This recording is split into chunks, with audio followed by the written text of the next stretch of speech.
Good evening, everyone. I'm just imagining you all out there listening to us. We're so excited to have you here tonight and so grateful for your support. I am Jean Rickers. I am the Director of External Relations for Cristosal, recently the Director of Research and Learning, where I met many of you. We are going to spend about an hour together this evening listening to stories and testimony from people in Central America. We really believe that this is a moment in which all of us need to take a stand for human rights. Today is December 10th. It is the Day of Human Rights. It commemorates the anniversary of the signing of the Universal Declaration of Human Rights, which was a moment in which the world really came together and said, this is something we believe in, it's something we fight for, and it's something that's going to have to continue to grow. Many of us learned about human rights as a set of things that we all have that exemplify what it means to be human beings with dignity. But we also learned them as sort of a set of rules or attributes or things that we needed to learn that institutions were going to protect and uphold. And states around the world have signed and said that that's their job and that's what they're going to do. But tonight, it really is about what we as citizens of the world are up to in defending human rights and holding those states accountable and holding each other accountable, but also holding each other in solidarity. So I am going to begin the evening explaining to you why Noah is not live with us, because he was going to be here and to talk really about what Cristosal is doing at this time. And he is in action because he needed to go to El Mozote because at this moment, many things are happening there. So what we did was, before he got in the car to drive up to Morazan, we were able to record him and the message that he had for you this evening. So we're going to start with that, and then we will share some other videos. If you have comments or things that you want to communicate to the team in El Salvador, Guatemala, or Honduras, please put them in the chat. We will be passing those on to the team and to others in Central America at this very critical time. They need to hear those messages of solidarity, so please do that. And don't forget that you also can donate. Cristosal needs your support. We are so grateful for what you've done for us and what you continue to do. So let's hear from Noah. I think he's going to come on in video. Good evening. I'm Noah Bullock. I'm the Executive Director of Cristosal. For those who don't know me, we decided to pre-record this video because in a couple minutes I'll be on my way to El Mozote, where tomorrow we'll be accompanying the people of the survivors and the family members of the survivors of the El Mozote massacre in commemoration of the 40th anniversary. These days, the commemoration of the massacre coincides with also the International Day for Human Rights, which has always been an impactful coincidence here in El Salvador. It's important to remember the past in order to continue to construct human rights, a greater respect for human rights in the present. And recently in El Salvador, we've seen in the headlines that there's been significant setbacks in democratic governance, but also with direct implications in human rights. And that's a trend that we're seeing around the world, and specifically in Central America. So I wanted to share tonight in this event where we're commemorating human rights defenders. We're doing this also in the anniversary of the signing of the Universal Declaration of Human Rights, which happened in 1948. Oftentimes we think that in some ways the human rights movement started with the signing of that important document. But it's important to remember that that document wasn't born in 1948. The document was born out of centuries of struggle. Practically the whole history of humanity, there have been people who have looked around at the realities that they live in and dreamt of a better world. And people who have taken action so that that better world, that vision of a better world might be. And those visions for equality, for justice, for fairness, against discrimination on the basis of race, gender, creed, political beliefs. What were captured, those visions were captured in that document in 1948 and became commitments of the states. Governments from around the world said that their primary function is to guarantee those rights for its people. And the international community agreed that when governments failed to do that, there was a collective responsibility to protect, to guarantee. And that the idea of the Universal Declaration was a reflection of the terrible costs of the Second World War, the genocide, the atrocities that humankind witnessed, and they said never again. They said in the Universal Declaration that our peace and security, our global peace and security, is linked to respect for fundamental human rights and dignity of all people in all countries. And that was the promise of the Universal Declaration of Human Rights. And like many promises, especially ones that happen at a political level, we fall short. And I think that the important thing to remember is that set off also a series of advances in human rights in the last 60, 70 years. And that includes the creation of international human rights institutions. The advent of human rights language almost like have conquered all political language. It's very rare to hear people who directly say that certain people don't have rights. They say it using other language. So there's been important progress made, institutions built, but sadly we also see that those institutions aren't permanent if we don't protect them. And those institutions, for example, democratic governance, rule of law, independent judiciaries, those things, when they're not protected, begin to erode. And that's what's happening in El Salvador specifically, in Guatemala. It's been happening in Honduras over the last decade. These two great consequences of human rights.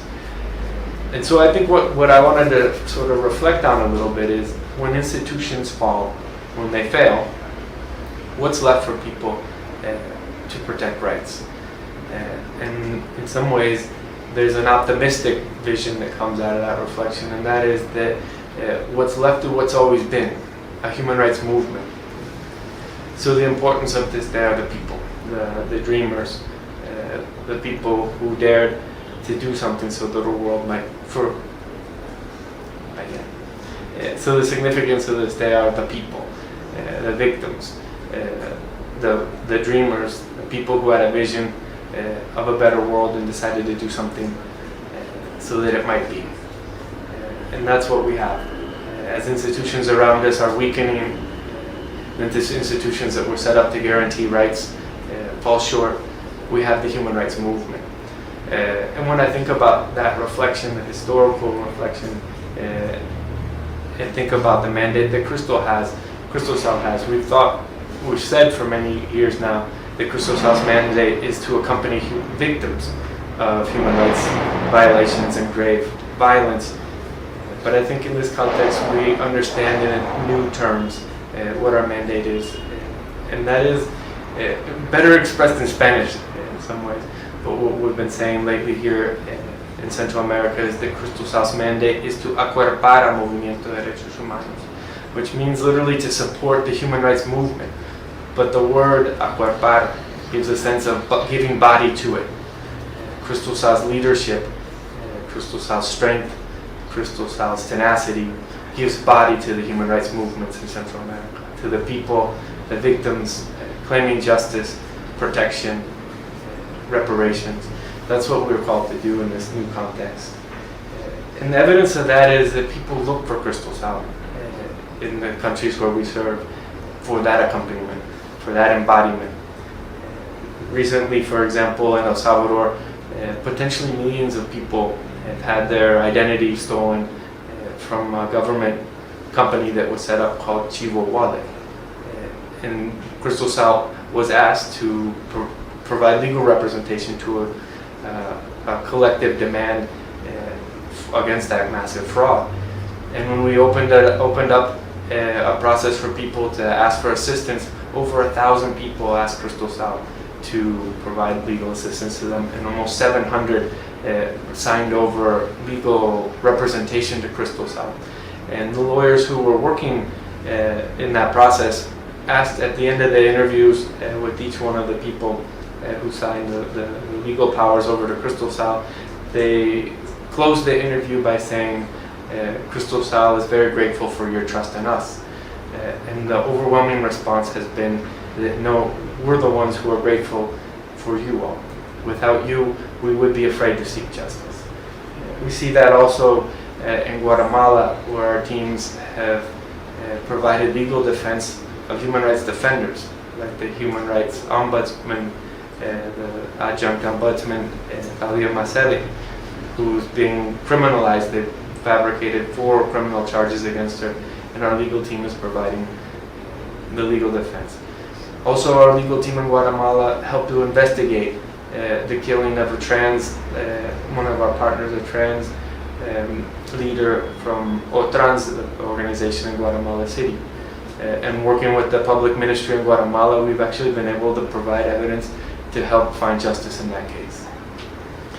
And obviously in El Salvador and tomorrow, Cristosal's teams continue to walk with the people of the El Mozote massacre, even as they confront great adversity these days.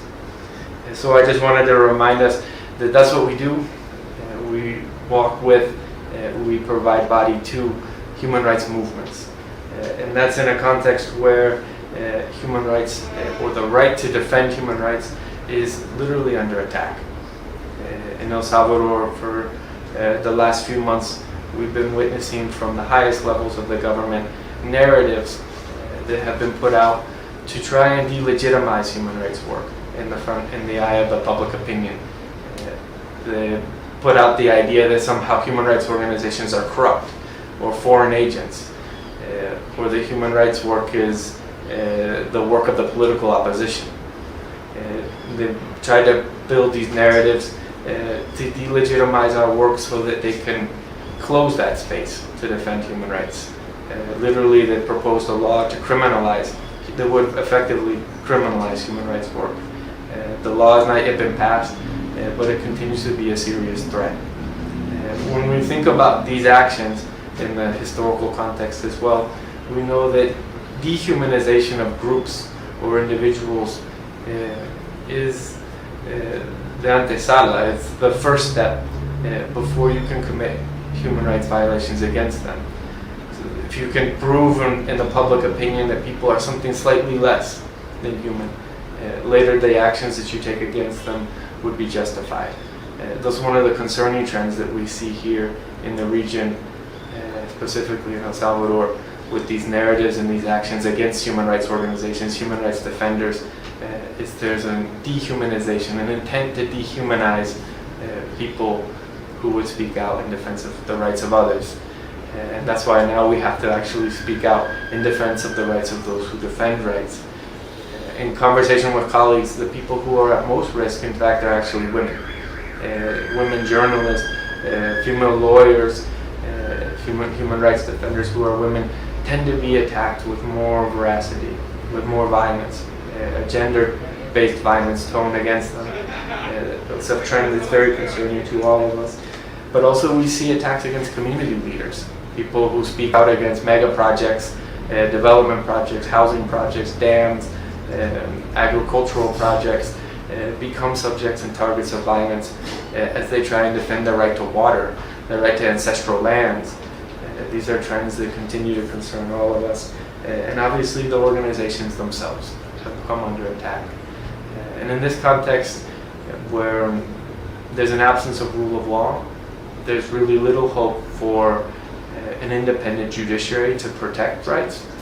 The only security that we find that we have is in community, in solidarity, supporting each other as a human rights movement.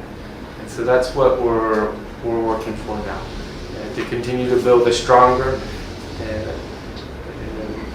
bigger Cristosal that can continue to promote solidarity and backing to the human rights movement in one of the most difficult times since the signings of the peace accords here in Central America. So I don't want to leave you on a negative note, but they are difficult and challenging times. But in challenging times, we also have great opportunity. And that's why we feel very proud, all of us, to be a part of Cristosal. You hear in the video today a staff that makes a decision, a conscious decision, not looking for a job necessarily, but because of convictions, that they want to be a part of this, that they are a part of the human rights movement, just as you all who support us are a part of the human rights movement.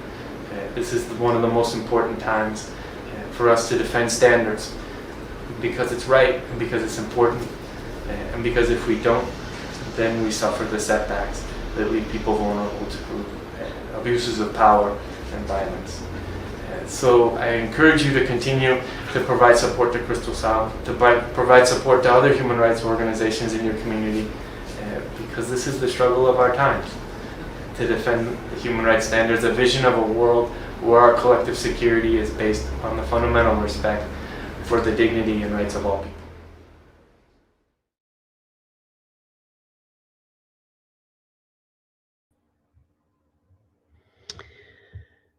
It's a very somber note when we think about what's happening in Central America right now, and we link it to our own situation here in the United States or other countries who may be tuning in, that human rights are under threat and democracy is under threat.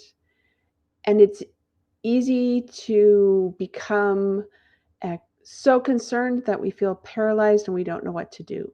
But what Noah's telling us and what we're going to hear from our colleagues in Central America is that there is a movement, there is a community, there is a network of people who believe in this. And even on days where we think it isn't worth it, there's going to be someone there to say, hey, come along. And so that's what this evening is about. In a sense, it's celebrating in the face of what is a very serious moment. And I think that's something that I learned living in Guatemala and El Salvador, the absolute importance to celebrate and feel pride and believe in what you're doing, even when it seems like it's not working very well. So I think this evening we're going to hear some things that are working well and some things that seem very, very huge to try and overcome. But we want to share with you why we're doing this and invite you into our community so that you continue to be a part of that in every way. Please leave comments in the comment section, whether you're in YouTube or in Facebook, because we will pass those on to the people who you're about to hear in a video that we have that lets you see and hear a bit from human rights defenders in Central America.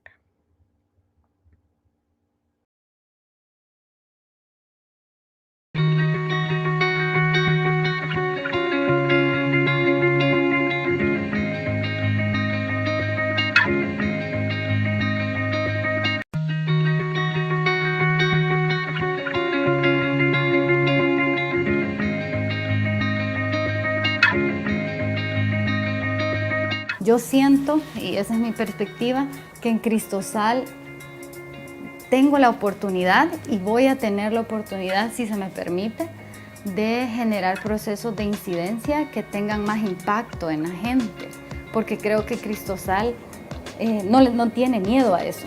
Siento que la institución como tal le ha apostado a los procesos de lucha social en este país. La gente que trabaja en Cristosal cree en lo que está haciendo y a mí me gusta estar en medio de gente que cree en esos procesos de cambio social y de lucha, y por eso estoy aquí, porque ese es mi sentimiento en relación a Cristosal.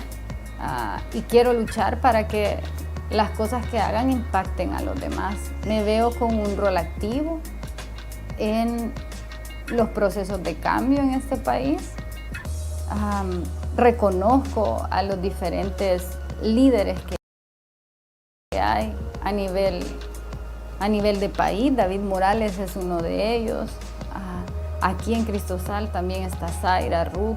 Son personas mujeres y hombres, que realmente se admira su lucha y su convicción de trabajo por los derechos humanos y la justicia hacia las víctimas. Yo me veo en un rol en el que puedo aprender de esas personas que tienen mucha más trayectoria, pero que también puedo aportar desde mi juventud y de mis deseos y ideas nuevas. Me empecé a dedicar a derechos humanos y a defender precisamente a mi población, que es una población muy invisibilizada ante.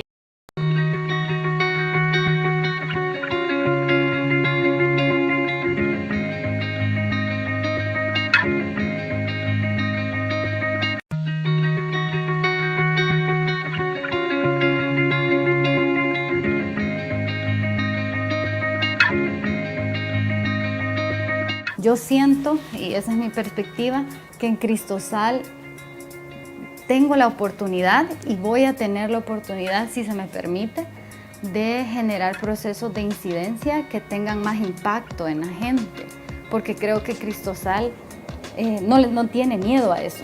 Siento que la institución como tal le ha apostado a los procesos de lucha social en este país. La gente que trabaja en Cristosal cree en lo que está haciendo y a mí me gusta estar en medio de gente que cree en esos procesos de cambio social y de lucha, y por eso estoy aquí, porque ese es mi sentimiento en relación a Cristosal. Y quiero luchar para que las cosas que hagan impacten a los demás. Me veo con un rol activo en los procesos de cambio en este país. Reconozco a los diferentes líderes que hay a nivel de país. David Morales es uno de ellos. Aquí en Cristosal también está Zaira, Ruth. Son personas mujeres y hombres, que realmente se admira su lucha y su convicción de trabajo por los derechos humanos y la justicia hacia las víctimas. Yo me veo en un rol en el que puedo aprender de esas personas que tienen mucha más trayectoria, pero que también puedo aportar desde mi juventud y de mis deseos y ideas nuevas. Me empecé a dedicar a derechos humanos y a defender precisamente a mi población, que es una población muy invisibilizada ante muchas instituciones en temas de salud, trabajo, educación, por lo cual como vi la necesidad de alzar mi voz y decir, bueno, si esto me pasó a mí, yo quiero que alguien más tenga el camino más fácil y que no le toque recorrer el camino doloroso que es ser una persona trans aquí en Guatemala.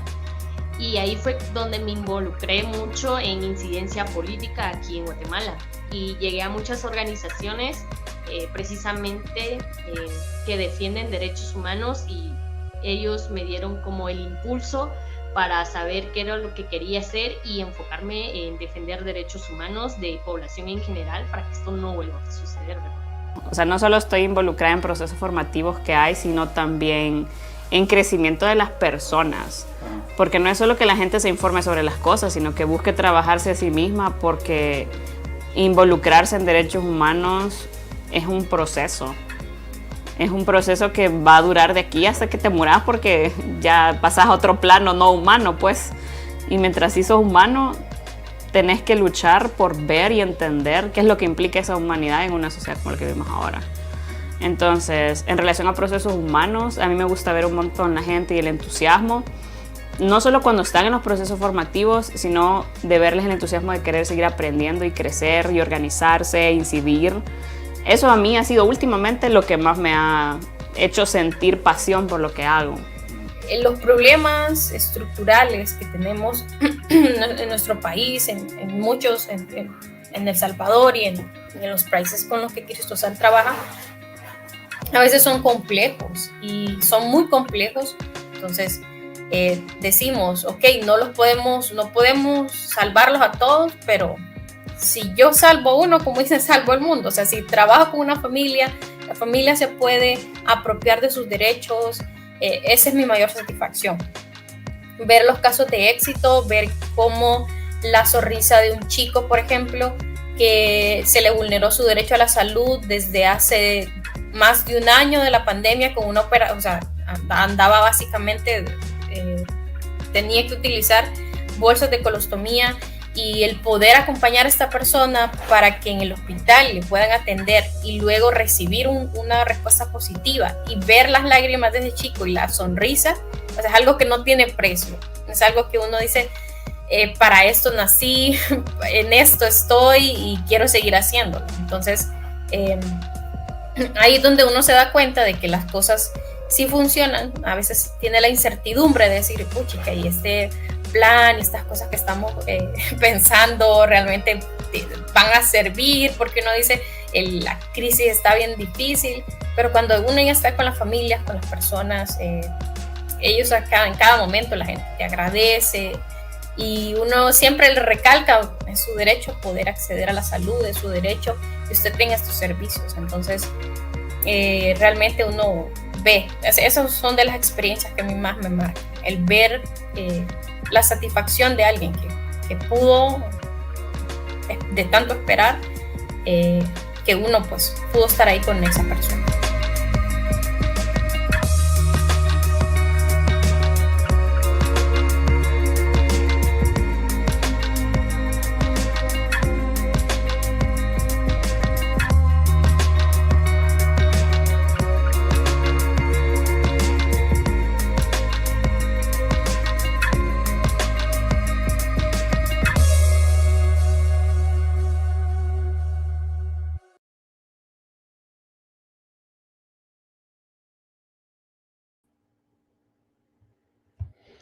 Wow, that makes me really feel proud to be a part of this organization.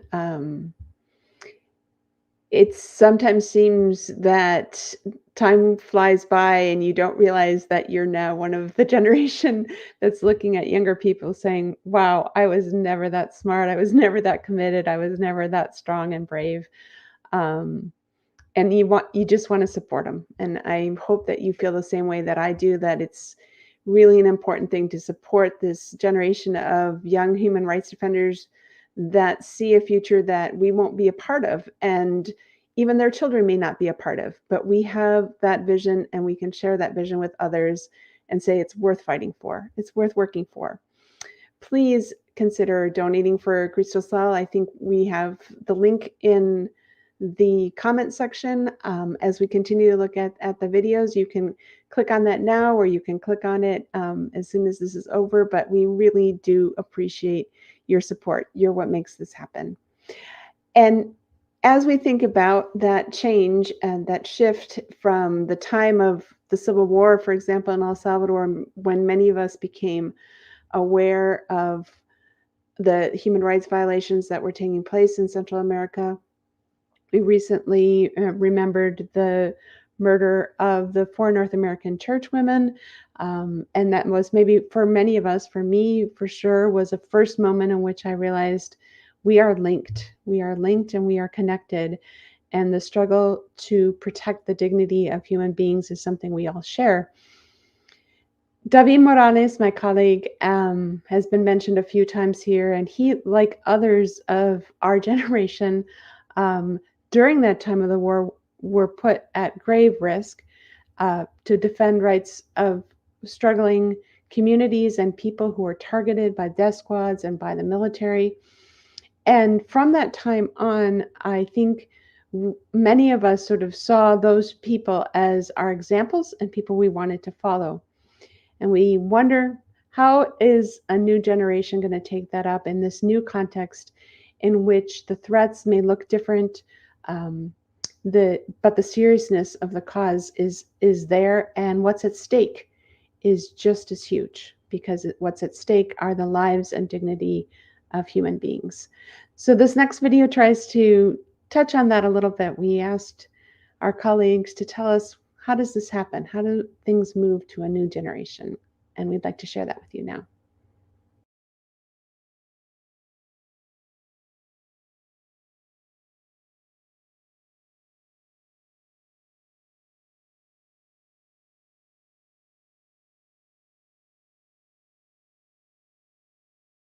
Realmente eran tiempos muy intensos, muy dolorosos, de muchos retos para los jóvenes de aquel tiempo, ¿no? Los que éramos jóvenes en esa época. Yo había egresado de la carrera de Derecho de la Universidad Centroamericana. Justamente egresé en el momento del martirio de los sacerdotes jesuitas. Varios de ellos eran nuestros profesores. Ella Curía nos había impartido la cátedra de Derechos Humanos. Entonces me entusiasmaba trabajar en derechos humanos y para mí fue un privilegio ser aceptado en el equipo de tutela legal por María Julia Hernández. Y ella pues me dio la asignación del caso del Mozote relativamente pronto.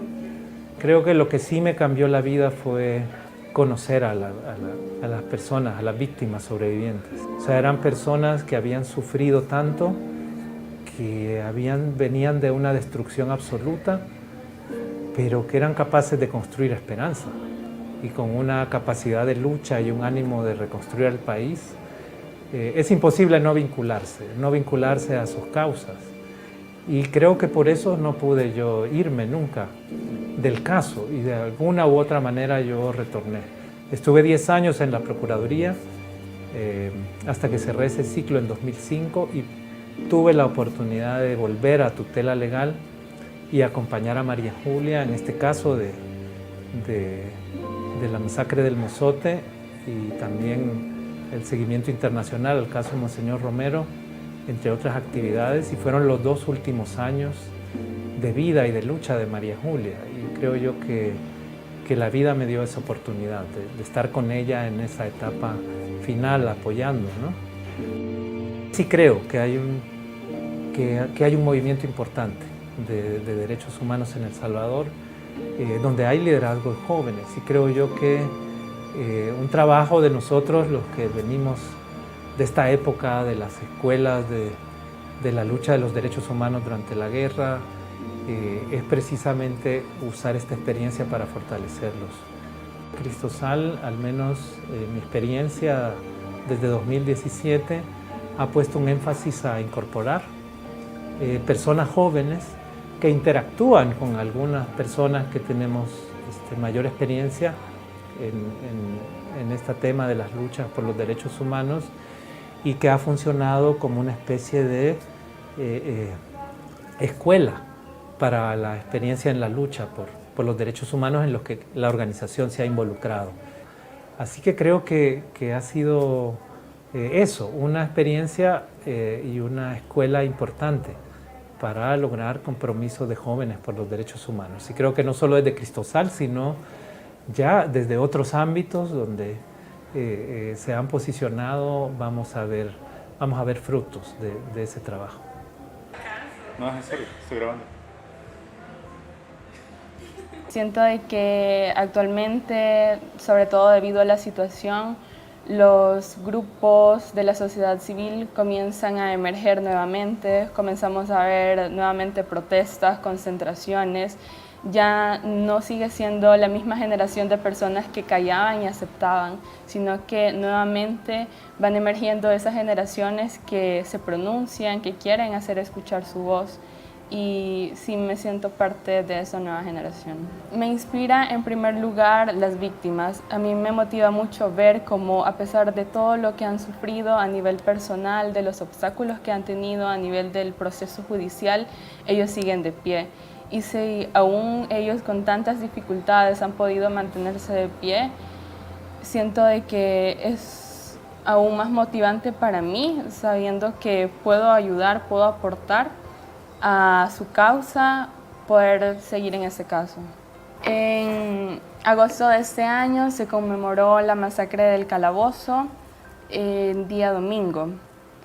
Y yo creo que si puedo hablar de personas que me inspiran o personas a quienes puedo ver que de verdad entregan mucho amor a esta causa, es a mis compañeros de trabajo. Y recuerdo ese día, nos fuimos súper temprano para la conmemoración y llegamos, estuvimos en una misa como de 3 horas y a plenas 12 del mediodía teníamos que caminar hacia el lugar donde se encontraba el monumento a la masacre. Yo nunca había ido y me di cuenta de que el monumento se encuentra básicamente a la par del río. Habían sido días un poco lluviosos y el acceso al lugar estaba bastante complicado. Y vi a mis compañeros, o sea, a los abogados, los vi llenarse de lodo para poder llegar hasta ahí, atravesarse portones porque estaban cerrados, atravesarse alambres de púas, estiércol y todo eso solo para acompañar a las víctimas, solo para decirles como nosotros estamos aquí con ustedes. Y a mí eso me gusta, ese acercamiento que existe. De verdad me gusta y me motiva bastante, y ver a mis compañeros en ese tipo de situaciones y en 1000 situaciones más parecidas e incluso más complicadas, verlos a ellos de verdad me motiva y me inspira muchísimo.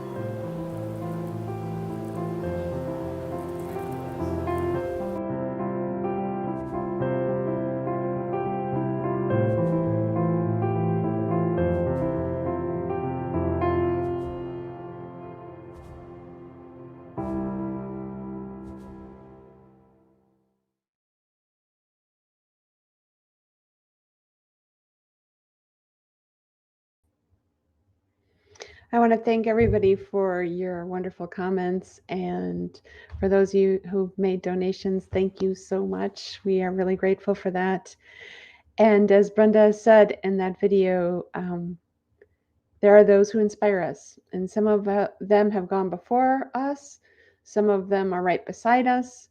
But I hope that we recognize today, in this day of human rights, that none of this is possible unless we all make a commitment to work and try and support and dance and love the people who are doing this. And it's my privilege to introduce another friend and part of the movement, Reverend Mike Angel, who wants to talk to you a little bit as well. He's a member of the board, but more than that, he is a member of the community of people who defend human rights. He is one of us. We are Cristosal. Mike? Thanks, Jean. As Jean said, my name's Mike Angel. I'm a priest in St. Louis. I'm rector of a church here in the University City neighborhood. Always kind of amazed how many people have connections to St. Louis. But a couple years ago now, I was invited to join the board of Cristosal, and it is one of the honors of my life to get to do so. As many of you know, this is an important moment. You may have received messages from our board president, Kendall Guthrie, and our vice president. And it's an important moment, a heavy moment in the life of Cristosal. And for many of us in North America, these have been heavy moments. The last 20 months have been difficult. And at times, at difficult times, there can be a temptation to draw our focus inward. For many of us, our world got a great deal smaller as the possibility for travel closed down, as friends and loved ones suffered in the pandemic. Our world got smaller. We had to focus closer to home. But today, as a member of the board of Cristosal, on behalf of the board, as companions in the ongoing work of human rights, we need to invite you to expand. Human rights are under attack again in Central America. The Cristosal staff and our allies, longtime advocates like David Morales, young LGBTQ plus leaders like our trans interns in Guatemala, the survivors in El Mozote, they need you. They need you to stand up. They need our world to expand. The work of human rights, it depends on attention, on accountability, on relationship. Bishop Martin Barahona, whose picture you saw from the Cristosal office a little bit earlier in the video, was one of our founders. He founded Cristosal along with some clergy and lay leaders from North America. And they had a vision. Bishop Martin had a vision of Cristosal, a vision that what started out as a small human rights office in the Episcopal Church, that it would outgrow the church. The last time I saw Bishop Martin, he said to me, "Mike, what a gift for you to have joined the board. You are so lucky. Cristosal is one of the most important ONGs in Central America." He said it just like that in that Spanglish. Most important ONGs in Central America. He was so proud of what the organization had become. Noah and the staff, they've exceeded the dreams of the founders. And now the dreams are on our shoulders. Cristosal has become a leading organization for human rights in El Salvador, in Guatemala, in Honduras. Cristosal's strength comes through relationship. And so it's on us. Where will you help us take this work next? Cristosal depends on donors in North America. It's true, Cristosal has many grant-supported programs. Protecting victims of violence, for example, there are many grant-supported programs. But at times like these, it's the unrestricted gifts given by individuals, families, churches, small nonprofits. Those dollars matter now more than ever. They keep us nimble. In recent days, as local actors have publicly attacked Cristosal's work, we've been so grateful for our North American supporters. When the organization has had to pivot, they've needed the unrestricted donations, they've needed the unrestricted dollars to have the financial resources not tied to very specific grant programs. In the days ahead, we anticipate we may need that unrestricted support more. To keep the dream of human rights going, Cristosal needs that kind of support today more than ever. My husband and I and my church have both increased our gift this year, recognizing how necessary this support is this year. If you've been following the news in Central America, you know Cristosal has become a target for an administration who would prefer human rights protectors to shrink, to get smaller, to get out of the way. And in response, we need you to help us grow. The human rights defenders of Central America, they need your voice. They need your words of support. I've invited you in the comments on both Facebook and YouTube to participate in something that the board participated in over Thanksgiving. Over the Thanksgiving holiday, knowing the stress that many on our staff were facing as attacks were coming from the government of our work, we invited board members to send in words of support so that we could display them in the office down in San Salvador. And so my nieces and my son sat at the table where we were going to have Thanksgiving later and drew pictures. My family wrote words of support. Tonight, we invite you to write words of support in the comments. Whether you're watching this live or you're watching this later, we will share those words of support. But more than the comments on Facebook or YouTube, there's another place we could use your words of support. If you click the Give link, in addition to putting in your credit card or checking account information, in addition to marking it as a monthly gift, an ongoing sustaining gift, there's a section on that form. It may look like a little box, but it's a little box with a big impact. It says comments. Share a word of support for our staff, for the folks we work with every day at Cristosal, for the people who are defending human rights. Let them know you stand with them. Let them know their work matters. Let them know they're not alone.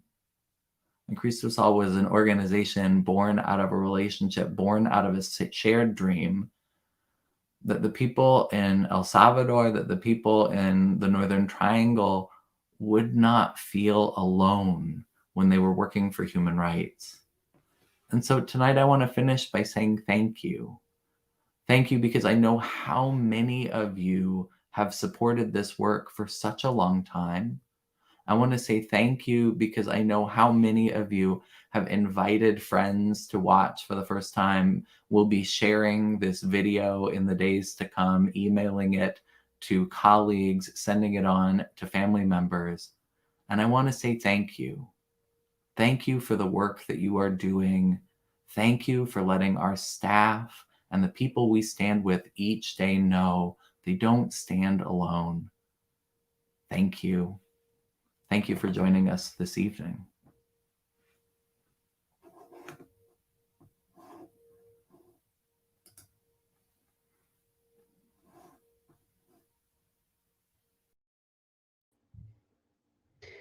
Coming to the end of this time together, but we hope that you will take Mike's words to heart. I certainly have. And remember that this evening's presentation will be on Facebook and on YouTube so that you can share it with other people. and let people know why it is that you support Cristosal. I think personal testimony about what it means to be a part of the human rights movement, how it changes our lives when we decide to expand, as Mike was saying, and look beyond our own situations and understand how connected we are with the rest of the world, and how that connection means pain at moments, it means difficulty, but it also means being able to stand up together and to encourage one another and to say, we are here and we will continue to fight. And so, with that idea in mind, we're going to close with some of those messages that Mike mentioned and invite you to continue to be in contact with us. There's so many ways now to communicate around the world, and please don't ever hesitate to give us ideas and suggestions or ask questions about how you can become more involved. There are lots of ways, and we are here to answer any of your requests to become more a part of what it means to be Cristosal and to defend human rights in Central America today. Thank you and have a wonderful evening. Enjoy this holiday season, and we look forward to being in very close contact with you.